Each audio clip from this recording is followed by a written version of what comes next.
In this video, I'm going to be showing you how to delete all of your likes on Instagram. Be sure to watch this video until the very end to prevent any mistakes in the process.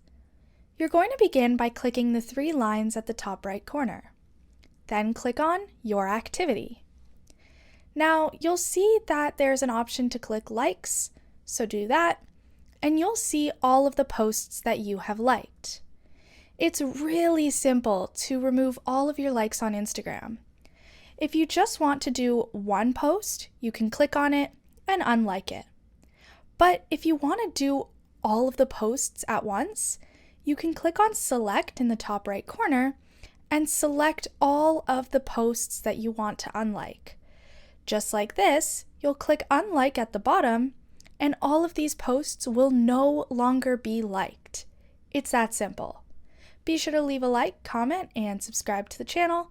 Thanks for watching, and see you in the next video.